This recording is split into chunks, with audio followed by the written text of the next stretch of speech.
113. Probable flaws. And, you have the right to remain silent, but we'll probably smack you around anyway. Yes, move along, nothing to see here. No, really, there is truly nothing to see here, friends. It's a podcast. Hello, friends. Welcome in to this edition of Fusebox, dutifully entitled Probable Flaws. And I'm your colluding more, but enjoying it less host, Mark Rose, and over there, with arms akimbo and a song in his heart, I'm sure, the deacon of decibels himself, Milt Keynes, everybody. Thank you kindly. I was just looking in this old trade mag here and noticed an ad for the NAMM Show. You got any regrets for not going to this one this year? Well, it's funny, now that you mention it, kinda. Yeah. It's been a long time since I've been to one of those. And friends, for those not familiar with what Mr. Keynes refers to, the NAMM Show, or National Association of Music Merchants Convention, is held twice a year. Once in Los Angeles in the winter, and then the summer show is typically in Nashville. It's where manufacturers of musical instruments, accessories, audio software, and hardware, they all trot out their latest and greatest stuff for the attending retailers to peruse and get up to speed on. In the past few years, these shows, at least for me, they just seem to be pretty much the same old thing in a new box all the time, Nothing like the truly jaw-dropping moments that have occurred at those shows in the past. And I got to tell you, I remember one. Yes, this was way back. I think, honestly, it was 1987. Yeah, I know, for crying out loud. The synthesizer manufacturer Roland unveiled at that event in 87 the now mythic, and I do mean mythic, D50 keyboard. And I remember that the unveiling was held in a little theater there. And I recall Eric Pershing, who was one of their designers and brainiacs at the time, who has gone on to huge things at Spectrasonics. And he came out on stage and he just put one finger on a single key, and this noise happened. This cascading, evolving, wondrous sound came forth and seemed to keep coming forth through time, which really at that point, no keyboard could do this. This was really a revolutionary kind of sound. It was organic and fascinating. So nothing sounded like that thing. There really was a collective jaw drop in that audience. And, nowadays everything does that. But back then, it really was truly amazing. It was quite a show. Oh, man, that was right at the end of the big hair bands era. Yeah, a lot of hair. Sometimes more hair than sight lines, as it seemed the hair took most of the free space in those breakout rooms. But I had a delightful time in a few of those shows. But it did kind of become dull for a spell, until just recently, I think. Yeah, whenever I went to those things, I'd always seem to get grabbed by some old broadcast engineer who could swear we worked together in, Altoona or maybe Poughkeepsie. And then he'd chew my ear off for about an hour. Uh-huh, yeah. But you know what? It's also funny that the sales pressure in those things is usually zero. I mean, in most cases, those events were to showcase new stuff. They weren't there as a kind of cash and carry kind of thing.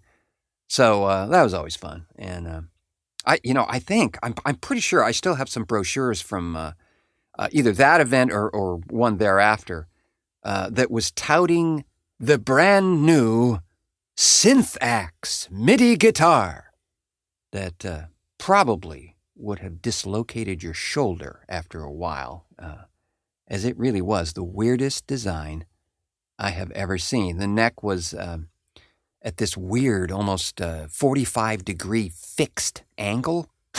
It really did. It looked like some kind of instrument from a Star Wars cantina. I mean, really odd looking. Wait a minute. Was that blue? Yeah, that's right. Blue. And had these like funny pads at the back. Yeah, I remember that. Oh, hell, man. We must have been at the same show. God. Can you imagine that? I probably walked right past you on the way to watch another big hair band performance.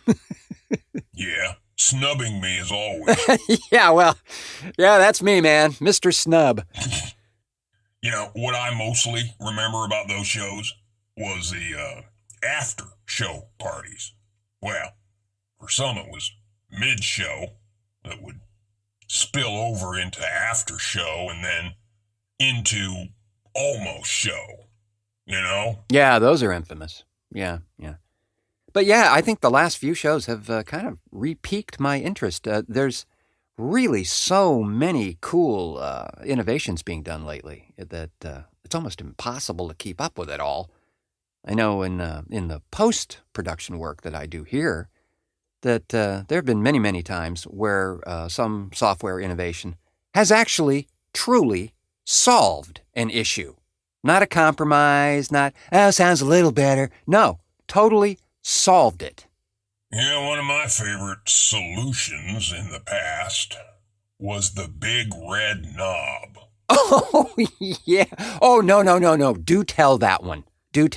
Because it really does apply to anything. It's not just the audio world. And honestly, I think there are many who would benefit from your wisdom, Mr. Gaines. Well, that's a scary thought right there.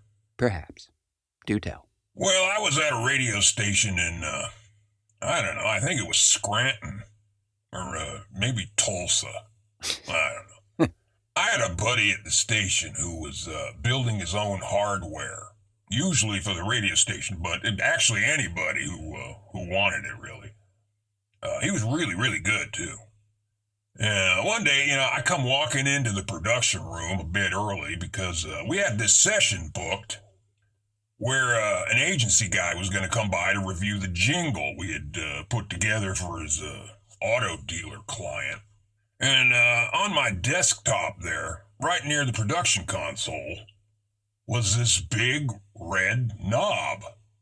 Kind of looked like a trackball. And it had arrows on either side of the big knob. One said less and the other one said more. Then there was this heavy coax cable coming out of the top of the thing, and it disappeared down the hole in the desk with the other cables. And I'm thinking, what the hell is this thing? Yeah. So it was right about then, the agency guy comes in, and he's way early, and I do my best cat ate the canary grin and proceed to rack up the 30-second version of the track and hit play. So, after it's over, he sits there, and he looks kind of blank, like he didn't just hear that great jingle at all, right? Just staring off into space. So he says, "Could you run that again?" Well, I'm thinking, sure, okay, fine. I punch it up again, and he sits there, again, in silence. And then he says, The deadly, No, it's never good news. Now, you gotta realize, this track had live horns, a 6-piece rhythm section, about 7 singers in there, and the station's production department had gone way over budget on this one. But it sounded great, it really did. But they had to cut everybody loose at the end of the session, of course, because most of the brass players were headed out of town that day for a tour, and the singers were... As they are wont to do. Yeah, exactly. So, I'm thinking, this is going to be a mess. If this guy doesn't dig the track, the station is going to be pissed, and since I'm the newest hire, guess who may get the axe by proxy So, then it dawns on me. And I ask the guy what he's thinking. And he says, he loves the track. It's just the horns are too loud. He'd like to turn them down. Just a bit. And I look at him. Without missing a beat, I say, sure, and hand him the big red knob. I say to him, okay, I tell you what, I'll play the track again, and you just slowly rotate this knob towards the word less that's printed right here, see? And stop when you hear it the way you want, okay? Very empowering, Mr. Gaines. So the guy's eyes light up, and I tell him, let me make a couple of slight adjustments before I play it again. And you can... Well, what the hell were you going to adjust? Nothing. I just pulled a couple of goddamn patch cables and repatched them to another place and then clicked on the recording light so he could see it. Oh, my God. So I turn the track back on and say, go for it, man. So he's dialing the knob back real slow, and we get to the end of the jingle, and he says, I almost got it. Could we spin that again? I say, sure, man. So I rack it back up and spin it again, and he's tweaking away, dialing that knob back towards less, and at the end, he is jumping out of his chair, high-fiving me, and saying, what a great team we are, and how it sounds so much better now. So the knob? Didn't do shit. It's not connected to anything, except maybe his brain. Brilliant. My buddy told me later that day that knob, it was intended, of course, as an inside joke for us. Kind of like his talent simulator box in the rack behind me. That is more often the case than not. So, did you ever use the knob? Mr. Keynes, that's a rather personal question, sir. Actually, in the spirit of complete disclosure, yes. It's what Jesus would want. TheFuseboxShow.com. Oh, we have such wondrous gems to share, friends. This item came courtesy of our buddy Gregory, who found it thought-provoking, to say the least. There was a survey done back in 2010 to assess the least religious or religiously unaffiliated cities in America, and I think they polled, 52 metro areas or thereabouts in the survey. Whom do you think was... Utah! No, don't jump the gun. No, by the way, Utah couldn't possibly be in this. Altoona! No, honestly, this may surprise you. Who do you think the number 2 position was held by? Number 2, huh? Yeah, number 2. Cut Bank, Maine. Well, interesting. No, they probably would swing the other direction, I suspect. Let me think. I know. Las Vegas. No, I'm going to flip all the cards. In the 2010 survey, the second most religiously unaffiliated city was Tampa, Florida. Really? No, I would never have guessed that, actually. Despite your love and affection for that area. We kid. We're kidders here. No, seriously, it was Tampa. Now, in a 2015 survey, Tampa moved to 6th place. So, there's that. So, dare I ask, who was number 1? You may well ask, Mr. Keynes. The number 1 religiously unaffiliated city in this poll for both The 2010 and 2015 survey was Portland, Oregon. That's right. Yeah, makes perfect sense. There's another first place for Portland. Yes, another proud distinction indeed. Yes, over 42% of the population has no religious affiliation.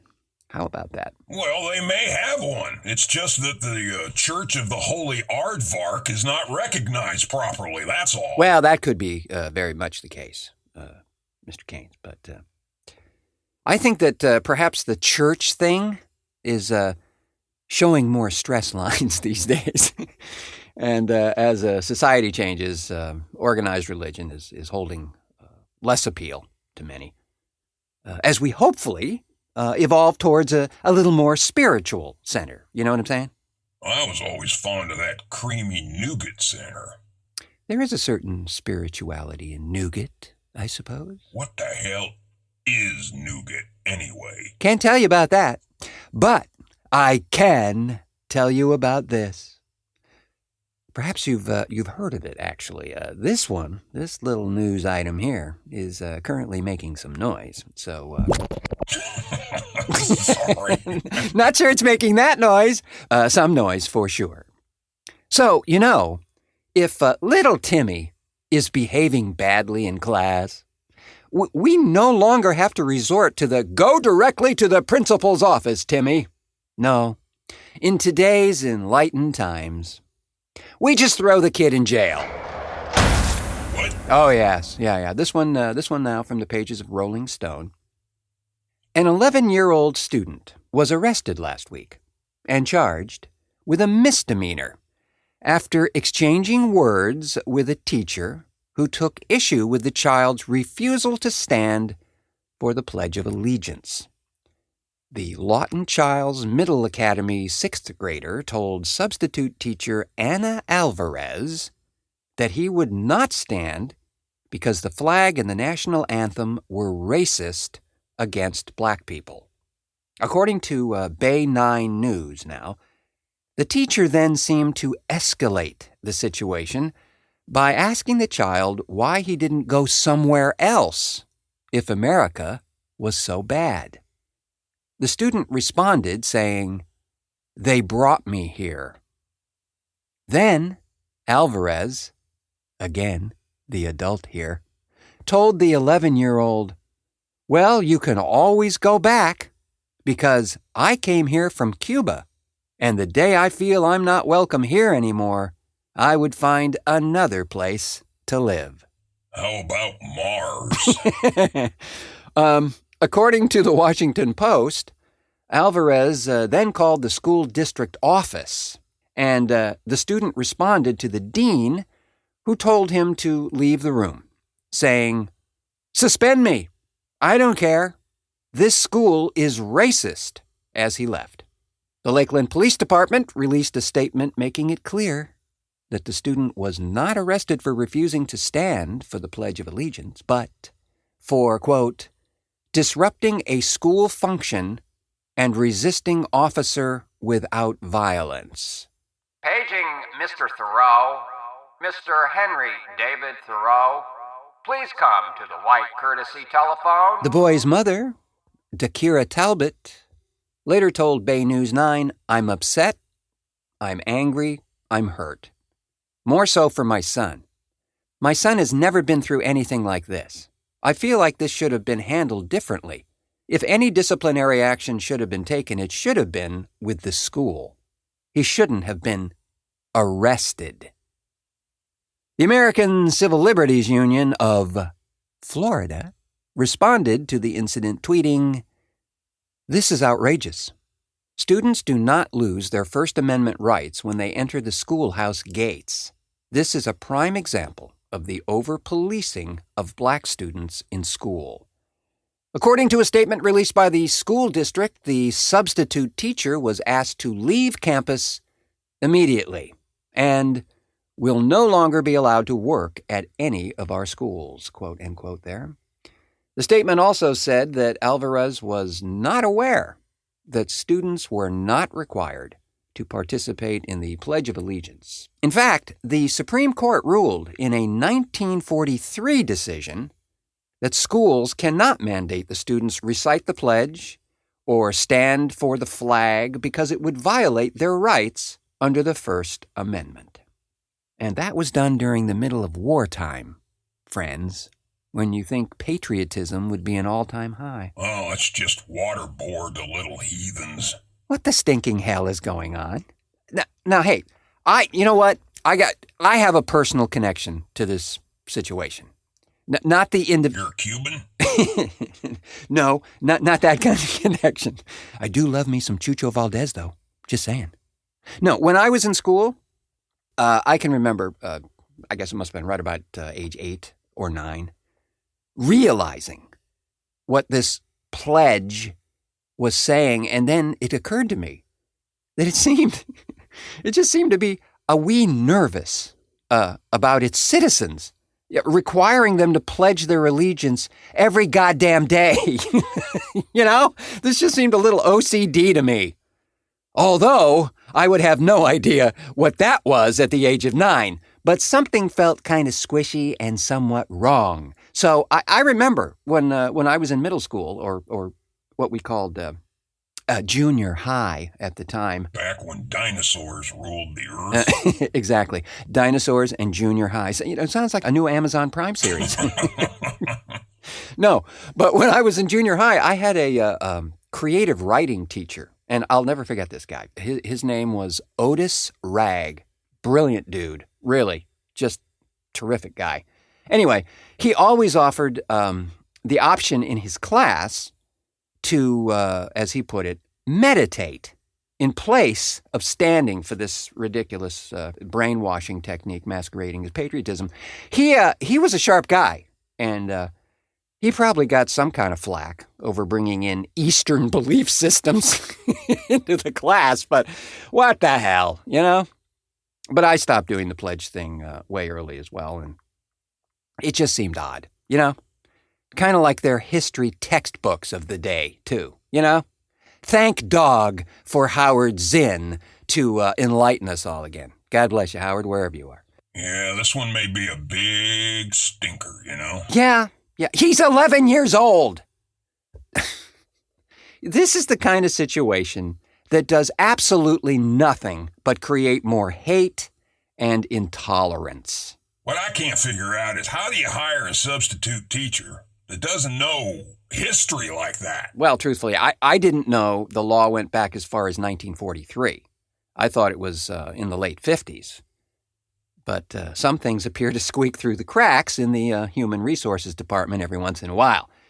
I can say that the ACLU will no doubt have much more to say on this issue as well. And it's just another reason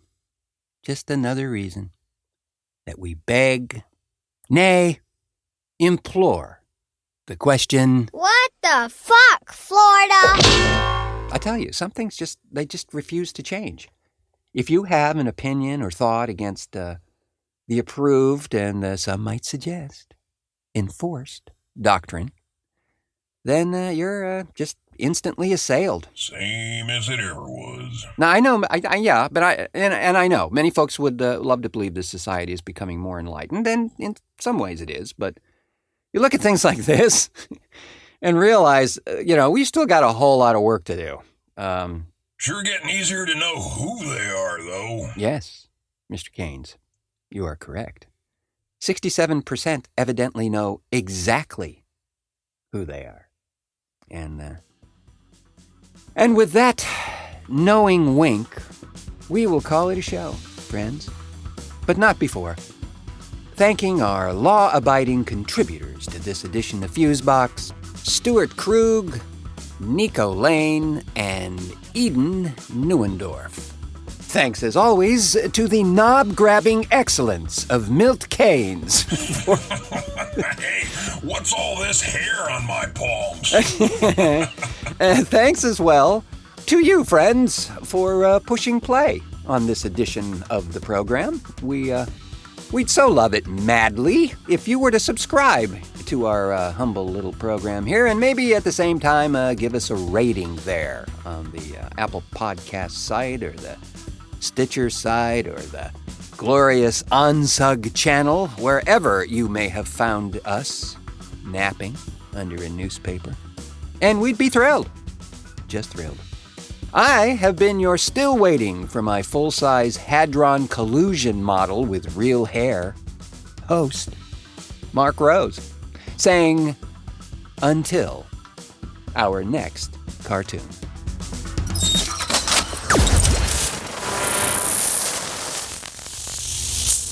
Fuse.